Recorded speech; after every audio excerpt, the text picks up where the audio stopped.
When you're looking at organic searches on a website, what's a good number? What do you think is a fair number? Obviously, if you're seeing 0, you've got a big problem. Yeah, but at what? I mean, I hate kind of generalizing data questions because every industry, every client, every unique person in that industry, like we're not building enterprise level sites where Forrester is coming in and saying a 3% click-through rate or 8 organic visits a year is going to be good for you. So literally, we have to take the data as it's provided and then troubleshoot that way. Whether entirely from a historical perspective.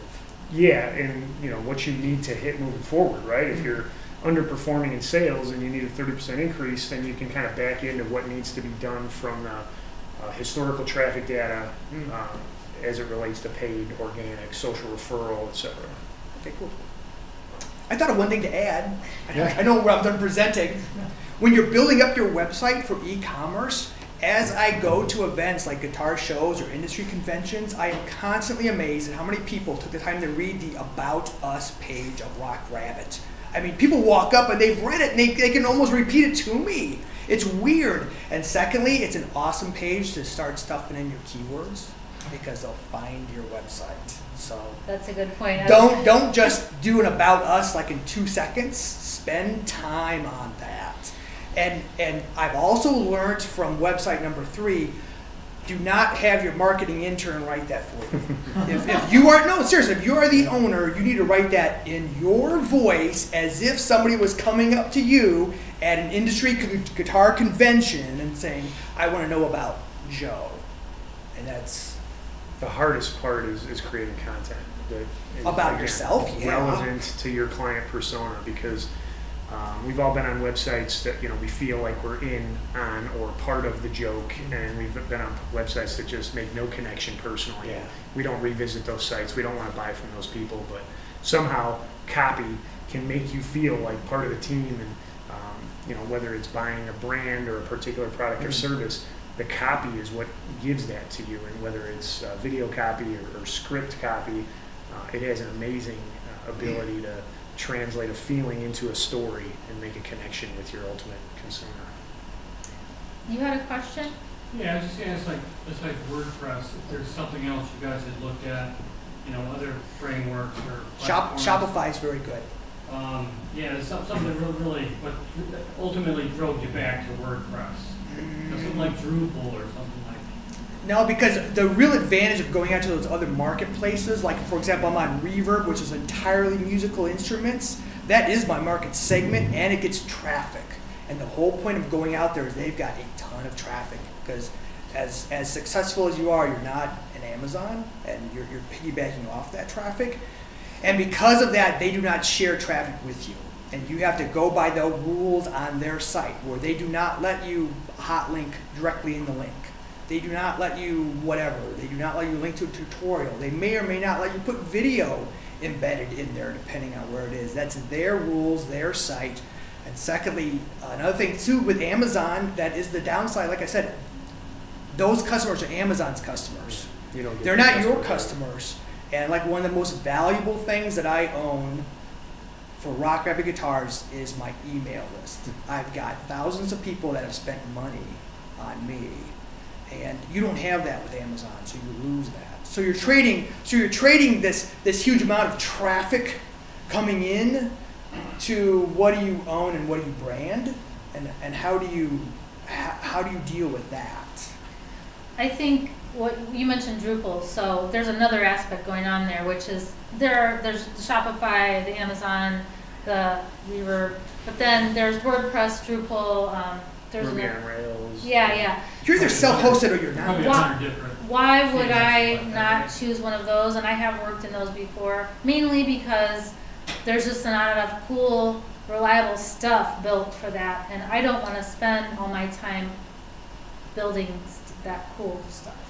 So the plugins and the reliability of them are... Yeah, and the support too, right. The self-management too. I mean, if you can edit a Word document, you can edit the front end of a WordPress website. You can probably figure out the back end with time and videos like you mentioned. Yeah, just content, yeah. I mean, some of the stuff digs a little deeper, but And if you got a theme that is controlling the design and the, I don't know, the pages even sometimes, like the look, the vibe, the vibe, layout, the layout of fonts, it, the presentation of it. There's less to think about, but then inevitably you're going to want to change something that you can't change, and then that's when you start getting curious. But yeah, like just from the content perspective, it's super easy to work with.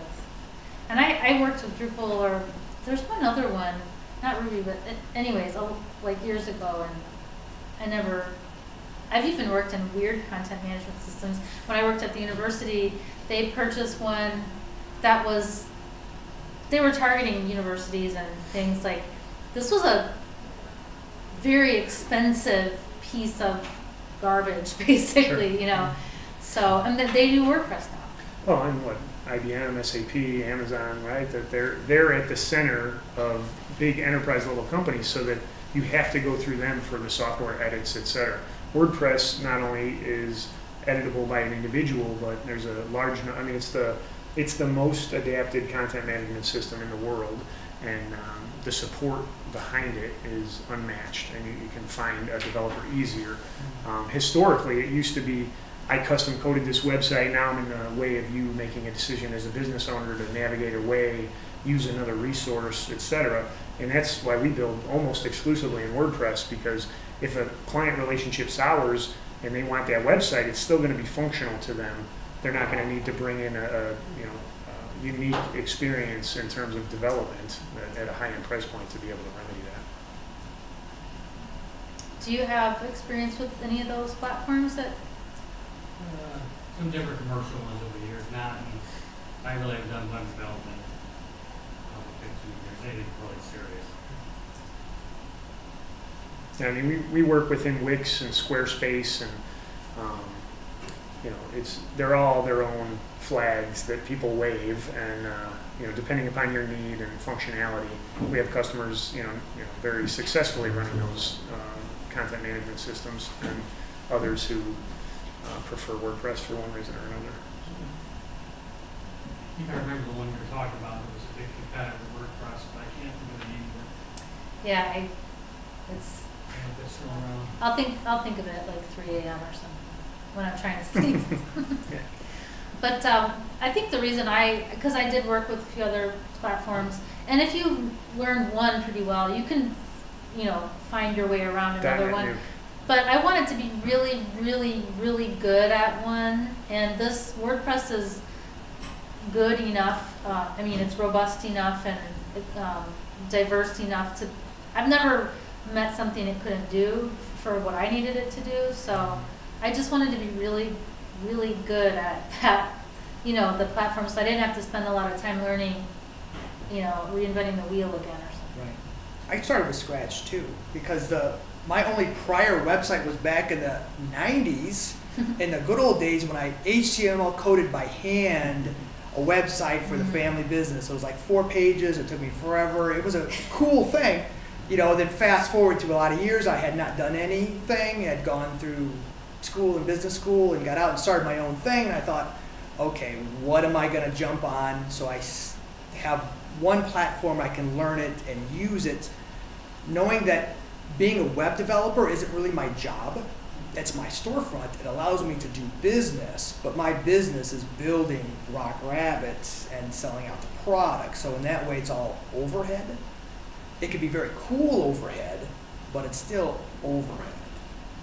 And I just researched all my choices, and I thought WordPress is it, and I'm nerdy enough to do this to a point.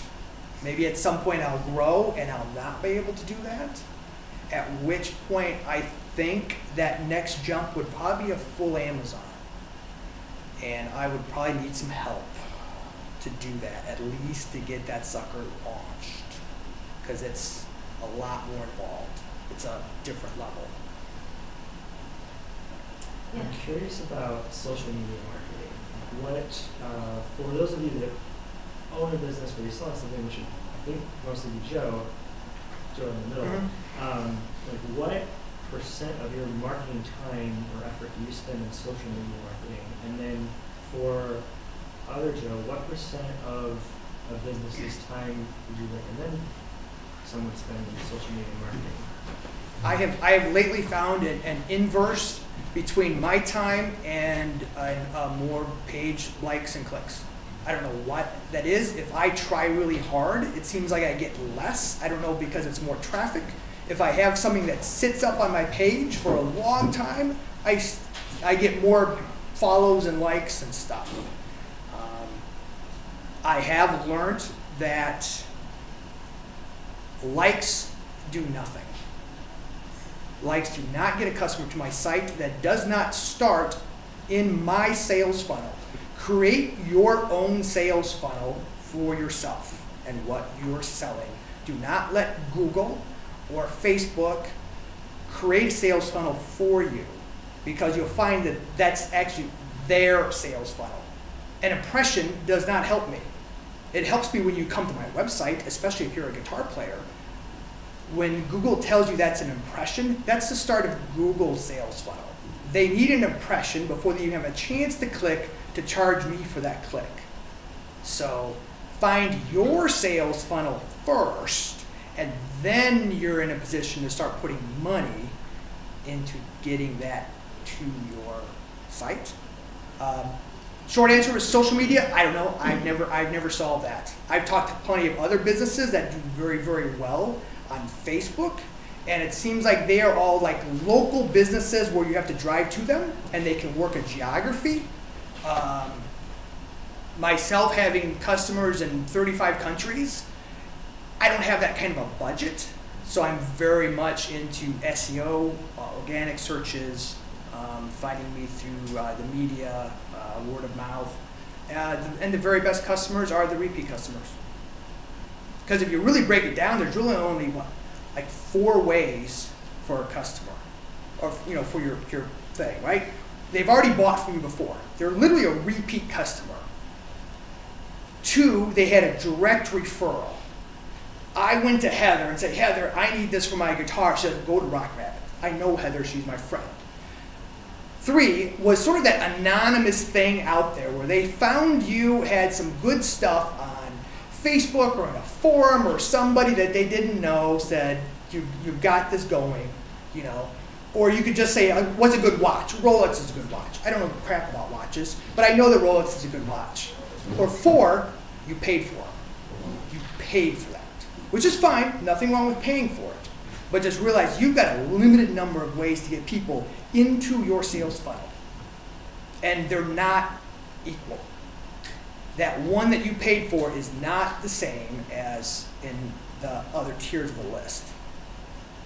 Because the best ones are always the repeat customers, especially when they write me and they know my name and I remember them or whatever.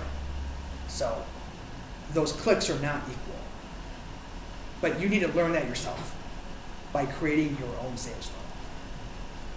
Yeah, and I would say that there's no flat answer to how much social media time. It's understanding the data, and your sales funnel almost begins at the close of a sale, because then you get into remarketing and retargeting tactics.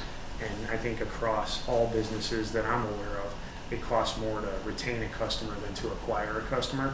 So really, second and third purchases, increasing frequency and volume of those purchases is a great way for growth of any business. And see, I would disagree. I think retaining that customer costs me almost nothing. It's me being cool. It's me shipping. It's me keeping my promises. It's me being honest and not lying to my customer. It's for them to say, this is the best place to go. I said it was less. Oh, yeah. I think you said it was the other way around. More to acquire than retain. Yeah. Oh, I didn't think that you said it the reverse way too. Wouldn't it? Check the tape. It's also very relative. I mean, it's going to be different for every industry. If you're selling hearing aids, probably TikTok is not going to be your best social media. Not for another couple of years. Not for a while, yeah. What? But Joe and I are going to be hearing aids pretty soon. I feel like we all need to slowly step down. Anybody? But yeah, so I don't know. I don't know the social media cracked code either. Like I have a page on there. I had this vision that I was going to be talking about website stuff, and then I'm like, what does everybody care about website stuff? My friends don't want to hear website stuff all the time, you know, so. It is so hard to build an organic audience on social media now. Mhm. Even, you know, before the pandemic, it was hard. You could pay and still have some success. We've found, you know, government money flooded the Facebook advertising environment, and it's 4 times more expensive than it used to be. It's different. It, The original Instagram algorithm was very good, and I always got a lot off of that. But then when Facebook bought them and integrated to Facebook, it changed, and now it sucks just as bad as Facebook. I mean, I was on Facebook or Instagram a couple times today, and at points it seemed like it was more ads than Yeah, it's organic not even. posting. It's I didn't like- click on any of them. But whatever they were doing in the original bit of Instagram with the algorithm was a great feed for small online businesses. What's the next one? I don't know. To Joe's point, a follower is not a purchaser.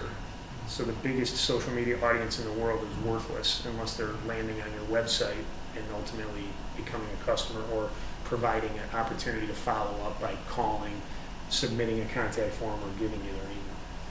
It could be that social media advertising is best for social types of businesses. Like if you're a band, you know, that could be really good for you, right? If you've got events, you want people to stay engaged, you know. Bands, restaurants, Local low traffic. entry point, e-commerce. Like, you know, I don't know what your guitars go for, but if they're over $100, it's probably not driving a lot of social traffic.